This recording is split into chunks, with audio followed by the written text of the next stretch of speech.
ఏమండి? ఏంది బేటా? నేను మీ అకౌంట్లో నుంచి 2 lakhs డ్రా చేసిన. 2 lakhs ఎందుకు మా? మీకు ప్రమోషన్ వచ్చింది కదా, ఆ సంతోషంలో నేను ఒకటి కొన్నా. ప్రమోషనే కదనే, 2000 5000 పెట్టి ఏదైనా కొనుక్కుంటే అయిపోతుండే కదా.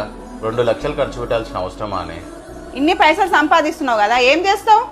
వచ్చేటప్పుడు ఏం తెచ్చినామో పోయేటప్పుడు ఏం తీసుకుపోతాం? ప్రతి దానికి పిసినర్తనం చేస్తావు. సరే అమ్మా సరే, ఏం తెచ్చినావు అసలు చూపి. ఏం తెచ్చినా చూపియాలా? ఇగో. వావ్, బంగారు గాజులు. ఎట్లున్నాయి, బాగున్నాయా? గాజులు చాలా బాగున్నాయి, నీ చేతి ఇంకా బాగుంటాయి మా. ఇవి నా కోసం కాదు, మరి ఎవరి కోసం తెచ్చినావు? అవి మీ మమ్మీ కోసం తెచ్చిన. నువ్వు ఇంత ఉన్నత స్థాయికి రావడానికి, ఇంత సక్సెస్కి కారణం మీ అమ్మ. తను ఎంతో కష్టపడి మిమ్మల్ని చదివించి ఇక్కడ దాకా తీసుకొచ్చింది కాబట్టి అది మీ మమ్మీ కోసం తీసుకున్నాను. అంటారు కదా, విజయం సాధించిన మగాడి వెనుక ఒక ఆడది ఉంటుందని. అది మీ అమ్మ. మీ అమ్మ నాన్నకు మనం